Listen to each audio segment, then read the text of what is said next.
Well, hello there, you're watching the press preview, a first look at what is on the front pages. Time then to see what's making the headlines with the journalist and broadcaster, Jenny Kleeman, and the former Conservative Special Advisor, Salma Shah. Lovely to see both of you.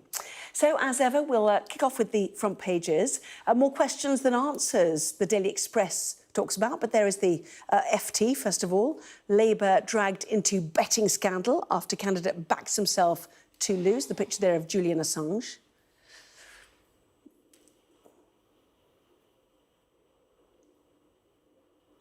Onto The Guardian, Tory faces investigation as election betting scandal grows.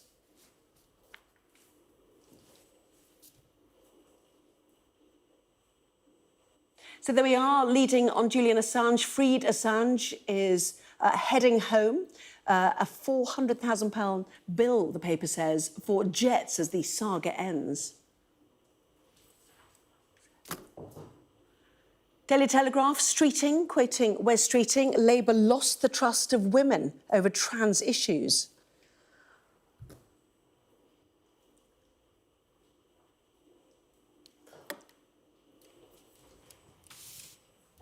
Well, let's take a look at some of those newspapers, shall we? What are we kicking off with then? Let's start with the football, shall we? More questions than answers. The suggestion is lacklustre is the headline for many a newspaper, obviously. England win group, but latest failure to fire increases pressure on Southgate. Anyway, top of the group, but is the point, isn't it? Yes, I mean, it's great that we've gone through.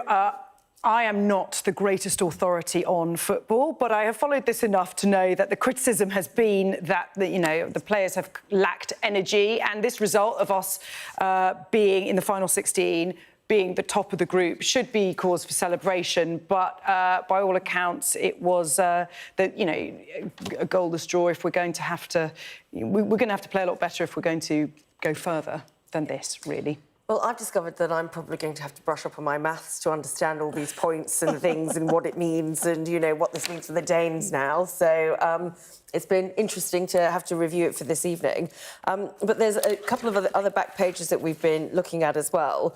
Not just the Eye that says more questions than answers, which I think is a nicer headline that we've had, but we've also had the Daily Express that I think we're going to move on to, which is... there's something in this that really struck me as quite sad, is that Gareth Southgate's men were jeered off the pitch, which is really unfortunate, given that obviously they've been trying, and perhaps sometimes... obviously they've been trying. Obviously they've tried to get to the top of the group, and they've worked quite hard at it, so why are the fans so disappointed? Because it was quite lacklustre, I think. But hey, we're through, the summer continues. Some games are. We're going through a general election campaign that's a bit lacklustre as well. That's my World Cup, that's my football. Yeah, I don't know if we've got the Daily Express back page as well. Trying to get the back pages in. Obviously, it comes in late. Game doesn't finish till quite late, does it? Yeah. Lions toil, but top the group, stuck in the slow lane there. There'll certainly be questions of the players. There'll be questions of the manager as well. But actually, they roll on to Sunday, perhaps with some answers. And we'll certainly see. England moved into the last 16 of the Euros as group winners, but Gareth Southgate's men were once again jeered off the pitch. Yeah, this is the difficulty, isn't it? Yeah, exactly. Do you want to get to the election then? And let's move on to the FT front page, shall we? Labour dragged into this betting scandal after a candidate decided, the allegation goes, to bet against himself. Yes. I mean, really. Well, apparently this happens quite a lot.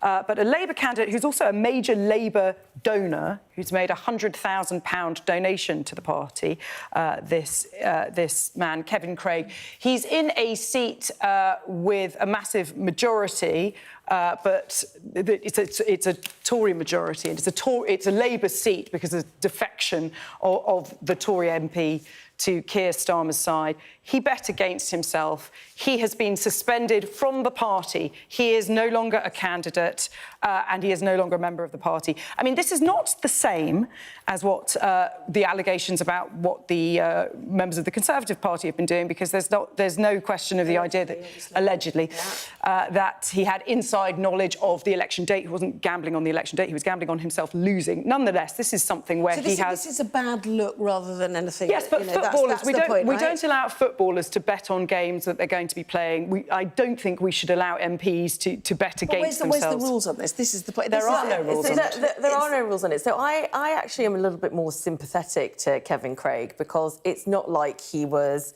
taking insider information and placing a bet, as there's been allegations around others.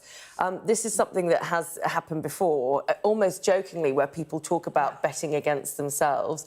There's normally with a bit of camaraderie and other people doing it as well. So I'm not sure that I see the problem with it. I see a problem with it, because I think politics is not a game, and you should not be. The only thing you should be focused on winning is winning your seat, and it does so much corrosive damage at a time when poll after poll shows that people just don't have faith in politicians. But this is not the reason that people don't have faith in politics. It's because they're not taking it seriously. No. They're betting against themselves. It's ridiculous. I absolutely disagree with this, because without this conviviality, what happens is that you get adversarial politics that's not healthy conflict. I don't think this is conviviality. I think there are other ways to be generous and include your opponents other than betting on yourself losing. I don't think this is a necessary requirement for conviviality. No, you have a choice. But you don't have a list of things that are convivial. Nobody decides what that is. I don't think it is convivial. I think it's a really stupid thing to do, and it shows a lack of seriousness. Look, if you stood for a seat, perhaps you wouldn't do it. If I stood for a seat, perhaps I wouldn't do it. But I don't want to castigate somebody who did do it. It was an honest error by the looks of things. But the point is, Sir Keir Starmer had been so black and white about any of the issues surrounding the Tories'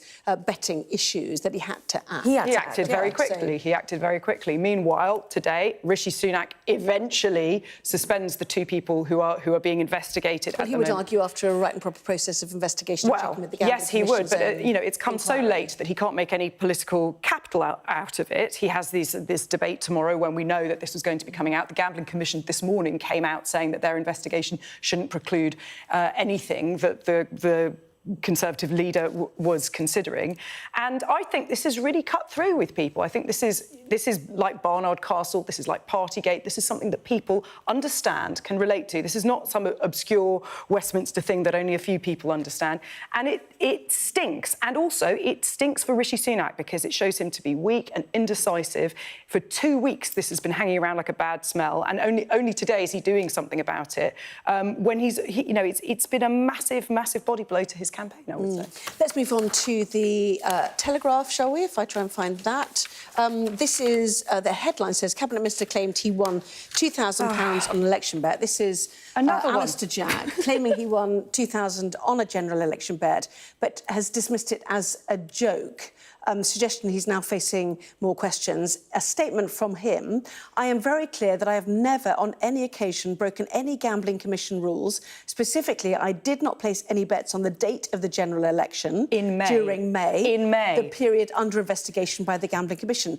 The critical point of that is that it seems like a late decision by Rishi Sunak, possibly only in May, to announce the election on May the 22nd, I think it was. Yes, and I think I saw outside of the Telegraph copy where this story is, I saw his statement, and he talked about having placed the bet in April. So it also doesn't suggest that he had any insider knowledge to that, but obviously he's going to... he's put his statement out. Whether there's any investigation into him remains to be seen. But again, it's something that he said he bet on. He made 3 bets, 2 which were unsuccessful, 1 that was successful. So he took a flutter on something. What are they doing? They just shouldn't be doing this. They should be above this. And it's quite, he was also boasting about winning. He was boasting about winning. This story has come out because he told the BBC that he'd won £2,100. That's a very specific amount. So it's not like a number that you would say, oh, I won £2,000 or whatever. I won £2,100 placing a bet. And then he says, no, I haven't done anything improper. I didn't place a bet during the period of time when the Gambling Commission is investigating. But if you just place a bet, guessing it'll be July the 4th, and we've speculated before that Rishi Sunak's children go to private school and they break up on July the 5th, therefore July the 4th is the only Thursday in the second half of the year, before the summer holidays, that it could have been. Is that a perfectly good guess that you've just made there? There are several different things here. One is insider knowledge. Did you have insider knowledge? The other thing is, should people be betting at all? And I actually think that MPs, especially cabinet ministers, shouldn't be betting at all. But particularly, if you have any kind of insider knowledge, you shouldn't be betting at all. It should be illegal. So you're saying that nobody in politics should be allowed to place a bet. I'm saying so MPs nobody on politics, MPs, but yes. nobody. So I couldn't place a bet in politics, Yeah, because I would have insider knowledge. Yeah. I am saying that, like, footballers don't place bets because they are in a position to control the outcome. People who are in a position to control the outcome... to control the outcome. I just have particular knowledge. You're an advisor.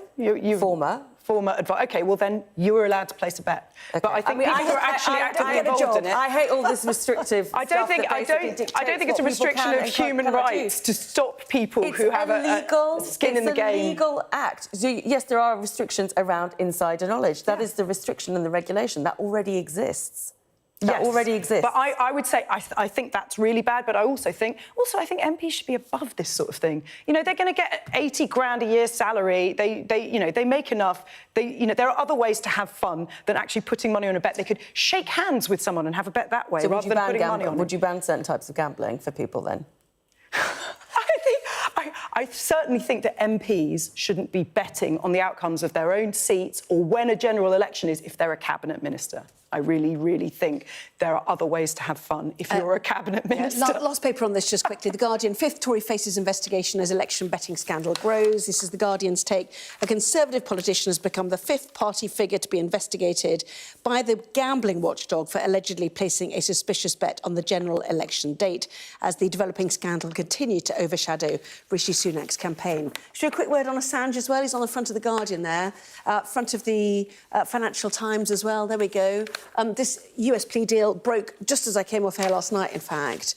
Really extraordinary. Yeah. Due in this, on this tiny Pacific island, the first part of America that sees daylight, apparently, to plead guilty to one charge and then head home to Australia. But, I mean, really, a fascinating conclusion to, 14 years of battling extradition? Well, it's a fascinating conclusion, and also what's in the Americans' mind when they're sort of pursuing this, who have attempted to extradite him.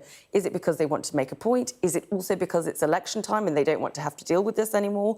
So there's a lot of sort of issues and decisions that will probably be sitting behind the State Department that have made this choice. But what's interesting, and you've got the Metro flashed up at the moment, is that there are so many small parts to this. So his wife is obviously delighted that he's coming home, but he now, according to her, is probably going to have to pay for the chartered flights, which is what this £400,000 bill is. So I did wonder about that when I saw him board it, actually. Yes, in the pictures which he perhaps now, according to this copy, is going to owe the Australian government. So that might be another bill that he has to pay. So this saga might not have ended for him entirely with all these admins. A book deal.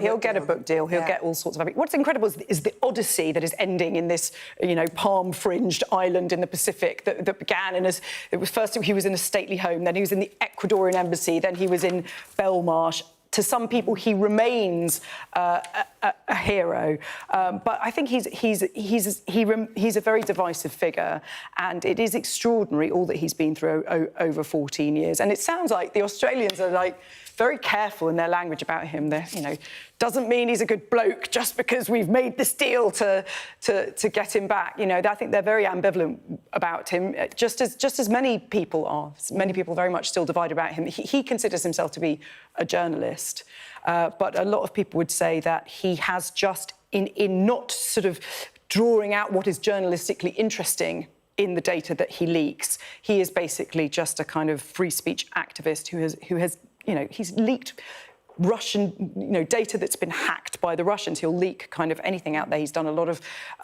of harm, as well as shining a lot of light on military matters. So, I wait for his book that he will publish to pay for the flight. Certainly the founder of the Frontline Club today suggesting he had not leaked it, but other journalists had leaked the information. But anyway, it's a murk, isn't it? In the meantime, we will have more from Saipan in the Northern Mariana Trench as we head to that hearing in, we think, just over an hour. Anyway, we will see what we get from there.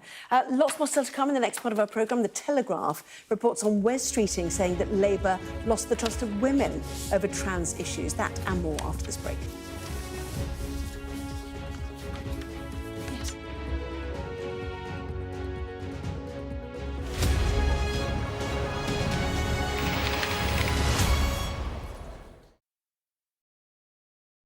The Hajj pilgrimage itself, I think we were quite lucky, just because we were cycling and travelling throughout the Middle East. We had a chance to accustom our bodies to the heat and the sun, the temperatures, and as we further went south, it did get really intense and a lot more humid, a lot more dry the further south you went. But we had the chance for our bodies to acclimatise, you can say, to the heat. Well, once you get there, it's a lot of walking. You have to walk from a lot of different sites where you perform your pilgrimage rituals, and you're going back and forward from the mosque to. You're staying in tents as well, and you're also on one of the nights you're just camping outside, with no tent. I mean, it's hot enough to do so. You don't even need a tent, and yeah, you're just carrying the rituals. But I'd say over the course of the 6 days, me and Abdul actually walked. We never took any coaches. We were young and fit, so we actually walked the whole distance. You've seen a lot of the elderly and mothers, especially, just from exhaustion. The Saudi ministry, they've actually set up a really good infrastructure for the pilgrims. It's all a pedestrian route, and they close the roads down as well because the sheer amount of people there. So there's a lot of people taking several different routes. But you see a lot of people just taking a seat, sitting down at the side of the pathway just from exhaustion. The biggest task out of the 5 days is Eid day itself. All of a sudden, you've got 24 miles to cover by walk. There's no means of transport at all just because of the sheer number of pilgrims. The roads are closed. You can't get close to either the destination you're going to because you're traveling to a number of destinations on Eid day to carry out the rituals, and you see a lot of pilgrims just taking a seat at the side of the pathway, and it's hard to muster the energy to get back up after you're suffering from heat exhaustion.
Welcome back. You are watching the press preview. We are joined once again by the journalist and broadcaster Jenny Kleeman and the former Conservative Special Advisor Salma Shah. Welcome back to both of you.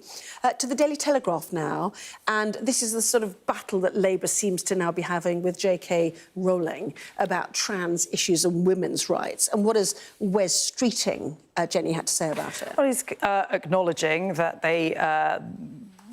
they just lost as the headline says, they lost the trust of women. That he says here, you know, in a quest to be inclusive, they ended up excluding and alienating some people, most notably women. This isn't just about J.K. Rowling. He's been engaging with lots of people on social media as well, who want Labour to clarify their position, to come out stronger. And he said quite a few quite strong things here. He said, you know, there's a lot of things that he calls well-meaning but totally misguided approach that said we would write women out of NHS guidance and use phrases like people with cervixes instead of women. And he says, or birthing people instead of mothers, which I think a lot of people felt quite uncomfortable with. And he says, I think this language is kind of dehumanising and degrading. So there's a recognition that you can feel uncomfortable with those changes in language and not be transphobic and not be a bigot and not hate trans people because you want those changes in language.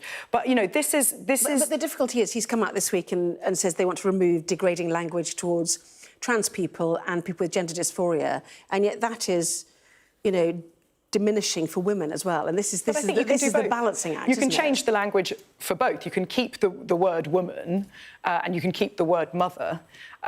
But you can also make the process for trans people as smooth and unharrowing as possible. And I think that's what he's trying to do. But for some women, for a lot of women, this will be too little, too late from Labour, who for many years did treat women who were concerned about things like changes in language or things about changing rooms or sports as if they were bigots.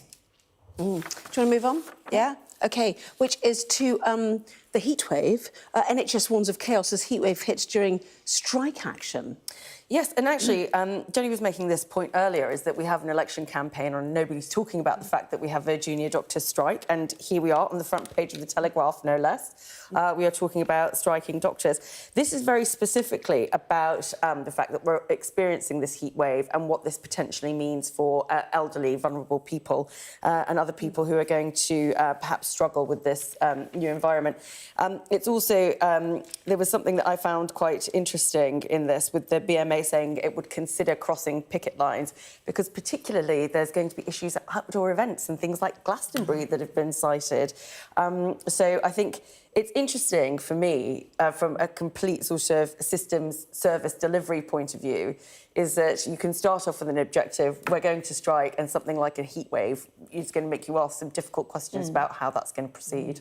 Well, the world looks at us and says, how can you declare 27 a heatwave, don't they? That's the point. Anyway, we will take what we can get in this country. Well, you know, fear for the royal family, the politicians and the military in all their regalia for the start of this Japanese state visit, unusually going ahead, obviously, because they're normally cancelled during an election. But, you know, roasting temperatures to wear this, I guess. You wouldn't want to be wearing the bearskin. You know, it is still welcome always to see the King out and about after his treatment. But yes, I do feel for the soldiers in this heat, certainly. Yes, and a glittering banquet tonight. I don't know if we've got any pictures of that. I am so looking forward to. I know this is sort of a little bit trite, but I love seeing all of that. I love the pictures. All these stories are obviously picture stories, because you do get to see all the regalia.